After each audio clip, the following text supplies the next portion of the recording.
I do like live streams where I document like the gigs I'm playing and the events I'm playing at.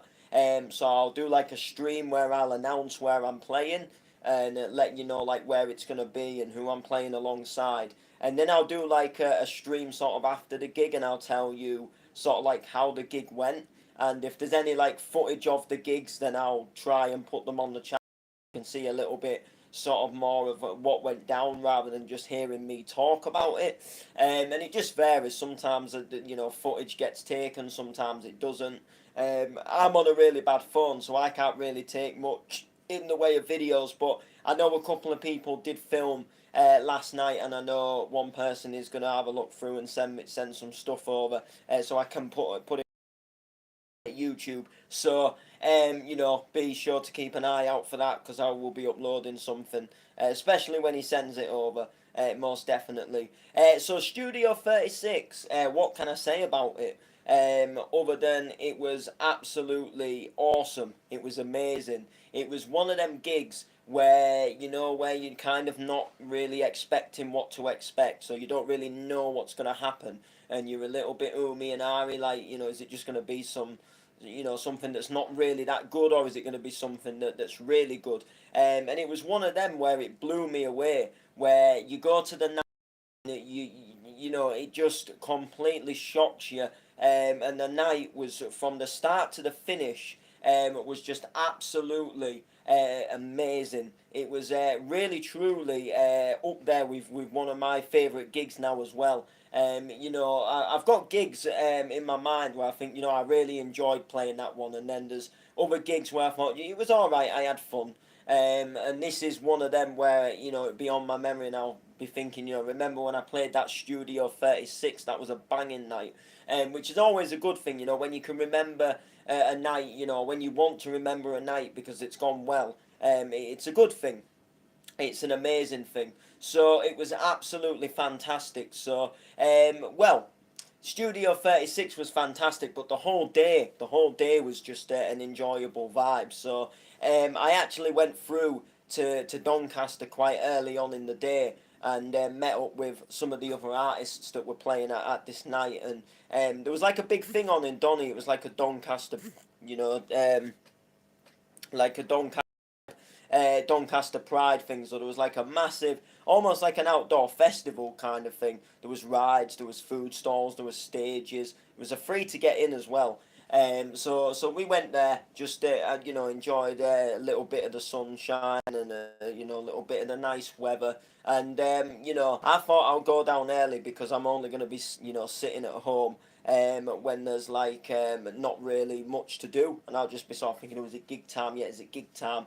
And then obviously it's not gig time, and I'd have just been kind of like thinking, oh, shall I set off? And they were all in town doing stuff, so I thought, well, I might as well go through to Donny and just meet up with them, and make a little bit of a day of it. So I got my good friend Layman kindly was heading that way, so he kindly dropped me off into Doncaster, which was ever so grateful. So if you do watch this, Layman, thank you for the lift. It was very documented. It was very it was very grateful of you, and I'm pleased that you was able to do it as well. Yes, I got there early. We went to this little festival thing. It was quite good. There was a lot of it was more like singers and performers. It wasn't like such like DJs and stuff. It was more like there was like rappers and singers, and there was like a group of girls that were singing like 80s music, and then there was a guy who come on and sung some more 80s stuff, and it was all sort of like sing along stuff.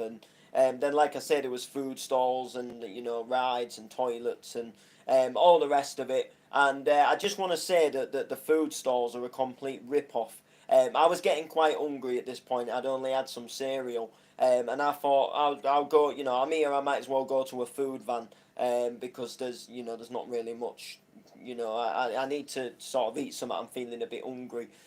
So anyway, cut the story short. I go up to a food van, hot dogs, burgers. I looked at the prices and I just did not eat anything. I thought, do you know what? I'm not paying nearly £4 for a portion of chips, just a portion of chips on their own.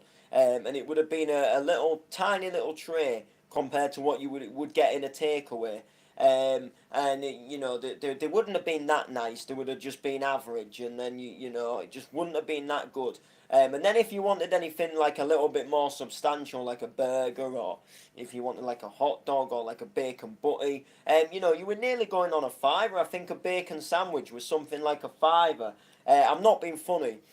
Where I'm gonna start working and where I go to my appointments, there's a bakery just near there, and it's £2.40 for a large bacon sandwich with sauce. And it is absolutely the dog's bollocks. And I wasn't gonna pay £5 for a scrat-ass little bacon sandwich with overcooked bacon that just tastes awful, with a bread bun that just falls to pieces in your hands.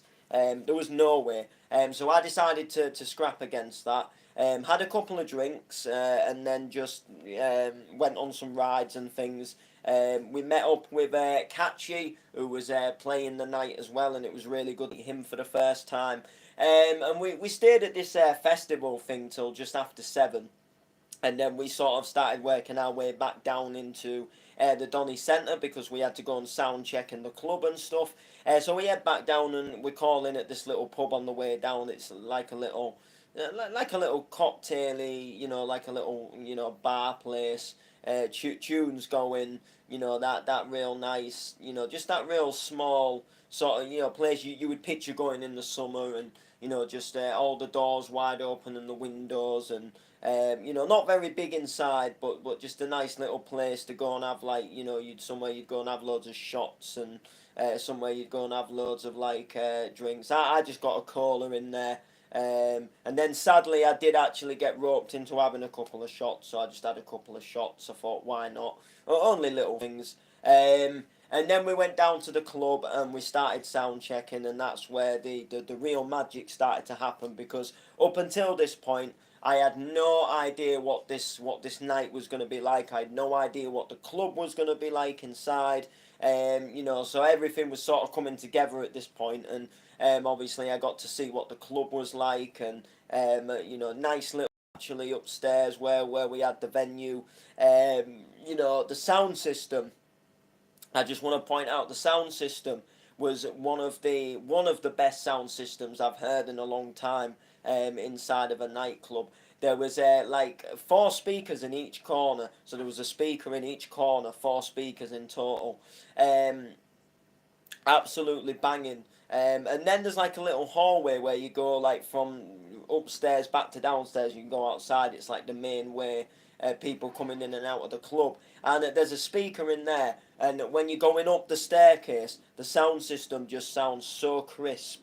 Like literally, you can hear the MC clear as day. You could hear the DJ's music clear as day. It was absolutely thumping in there, like really proper banging and loud, but no distortion. Thanks to Tyndall for going up on a ladder and having a look at all the speakers and setting all the levels right on them, which really did help the night. The sound system was just banging from that point on, where we sort of tested the sounds, and me and Catchy, we stood in the corners and listened, and we had a little test, and we did everything, so we mixed the tune in so we could see what it sounded like when the 2 donks are double dropping, and everything. So it was good. We went there early. We got everything right on that score. And then about 9 o'clock was when the night started, and this is where it blew me away. This is where things got absolutely amazing. So at 9 o'clock the night starts, and I'm not kidding you. By 15:15, the place was busy. And sometimes even some like decent-ish nights will sometimes take like maybe an hour or so, even just to get going. To get even some quite like busy events, and events where they've got big names on. Sometimes it won't just get rammed the second it opens. And whereas this place, we opened and there was people instantly coming upstairs, and but we was doing like a 4-way B2B. So there was me, there was Tyndall, there was Catchy, and then there was a guy called Dave, and we all did two mixes each. So we all mixed 2 tunes each and passed it on and went round in a circle. So it got to I think got to about 15:15, and Catchy was mixing. So it went. And I just remember going and standing next to Catchy in the DJ section, looking out to the dance floor, and there was a great crowd of people, and then I remember like looking at my phone and thinking like, Jesus Christ, it's only quarter past, and this place is like heaving with people going for it already, and then it just got busier and busier, and more people came in, and sort of by about sort of like 10, 11. The place was just absolutely thriving. They were making money at like no tomorrow. There was people just dancing and enjoying themselves, and there was a lot of people as well because it was right in the centre, and because of the pride and everything that was going on. There was people that was kind of like curious to see what was going on. Like they hear all this like belting music coming out and people spitting bars on the mic, and they're sort of thinking, "Oh, what is this?" So then they're coming up and having a look. It was absolutely amazing. And the whole night was just, it really was, it was just a really banging night. I don't really know how else to describe it. The only downside to the night, which it wasn't really nothing to do with the night itself, it was actually me. I actually became unwell. I actually felt ill at one point. And I don't know if it was just maybe like dehydration and if it was just like lack of food. But the night hadn't been open too long, and I'd formed this headache. It was quite a bad headache, and I was starting to feel a bit warm. And I'd had these chips and with garlic from a takeaway, and I was starting to feel a little bit sick. I was starting to feel a bit just not too good. A little bit like, oh, not the best. And it got to the point where I got a water from the bar, and I was just sort of sipping it, and I actually went outside, and I did actually throw up down an alleyway, which is not a good thing to do, but it felt like there was something there that I just needed to get up, so I onked up, and it made me feel better instantly. It was like I needed to get something up, but I still had a bit of a headache. I still felt warm, so I just took it easy, and then I just sort of sat and sipped me water. And just over time, I gradually just started to come back to normal, and then sort of like just got back to going for it again. But just for that section, but when I really felt ill, like when the worst of it had come on, at this point, I thought I was going to actually have to like ring a family member to come all the way to Doncaster and collect me because I'm not well. I thought, you know what, because when I was a kid, I used to get a lot of migraines, and I don't get them as much now. But now and again, I will just have these moments where I'll go like quite ill. But because I've got older, I have got better at dealing with them. Where when I was a kid, it was like ring for the parents, nothing you can do. But I really felt ill this time, and I was in a foreign town to where I normally am. There was no layman with me at this point because he's somewhere else. So I'm thinking I might have to ring someone, and I might have to like bail on the night, but I really didn't want to do it. But I felt so ill that it was like half on my mind, but I was just trying to get through it, and I just thought, the longer I leave it, like the more it's going to be annoying for someone having to come for me, like when it gets later. But I don't. But at the same time, I didn't want to get picked up and then get driving and with the window down on some air, and then start to feel better, and then sort of think, oh fuck, I wish I'd gone back and done my set now. So I did just sort of wait, and I just sort of let it pass, and then I thought, well, if I have to ring them, I have to ring them, because at the end of the day, you can't help being ill. It's just one of them things. But luckily the illness, it obviously passed over. It was just like I must have just gone through like a little phase, just a little phase of not feeling too good. But yeah, it came on, and then it went off, and it was back to really enjoying the night. I mean, when I was ill, I was still enjoying it. I just wasn't as such like proper like dancing and going for it, and as opposed, because I'm one of these people. I like to be walking about. I like to be moving around. I like to be on the dance floor. I like to be up there hyping the crowd. Whereas this time I was just kind of sat, because we had our own little like VIP area behind the.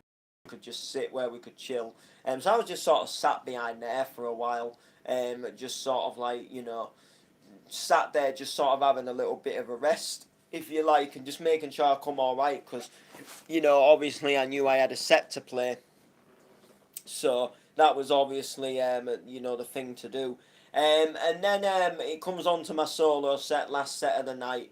And, the set, I just absolutely smashed it. I had no idea what I was going to play. Just I had like loads of me donk tunes that I enjoy playing, and just sort of went for it really. And everyone else had sort of, they'd gone a little bit more sort of I'd say they'd gone more donkey and I'd gone more bouncy, like bounce anthems.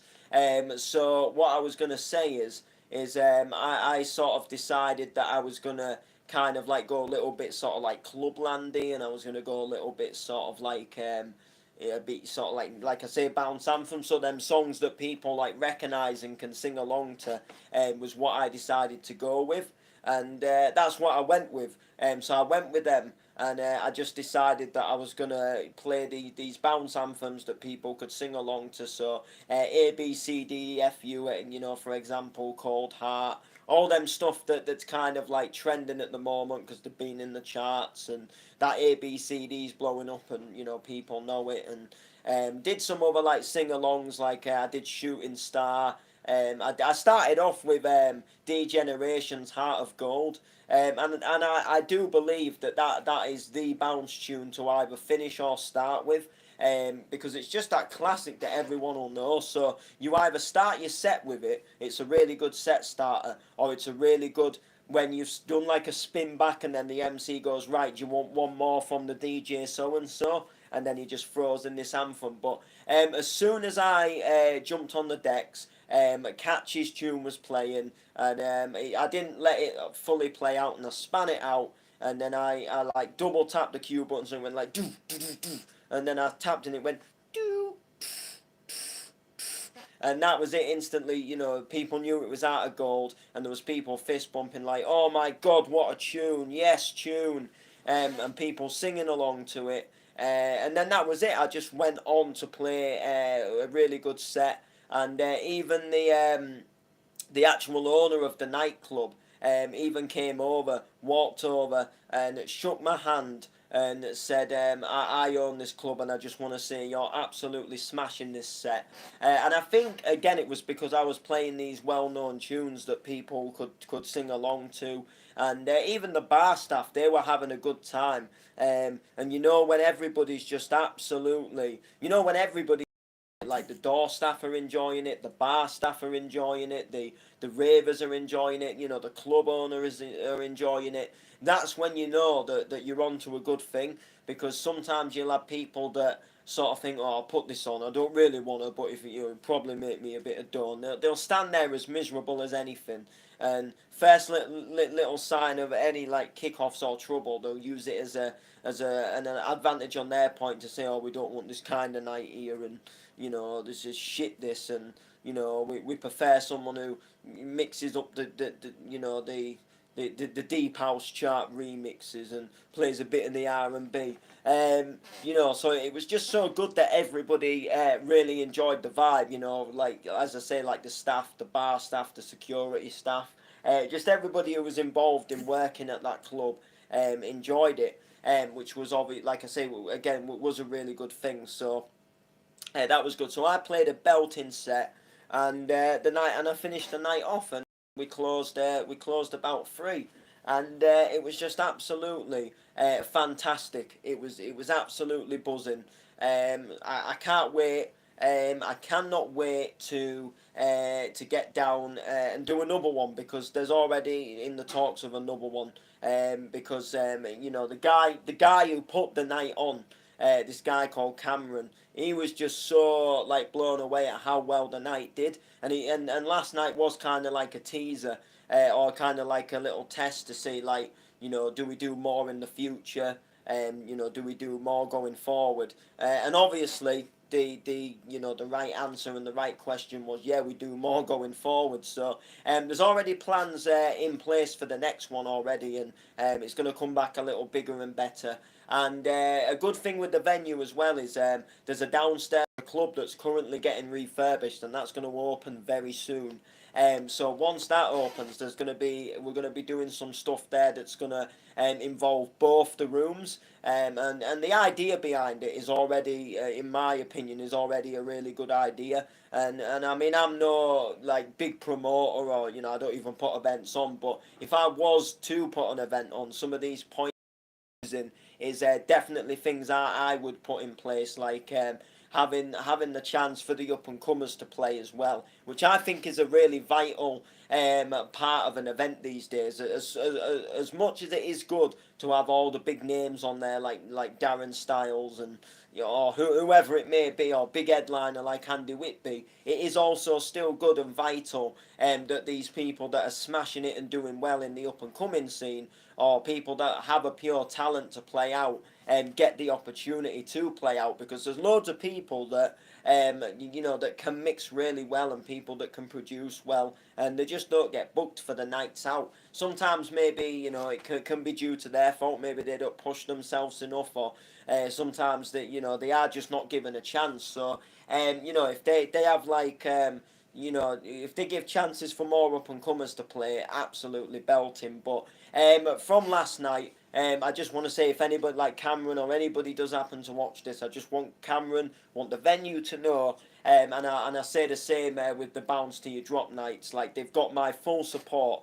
I will support their events. I'll share flyers.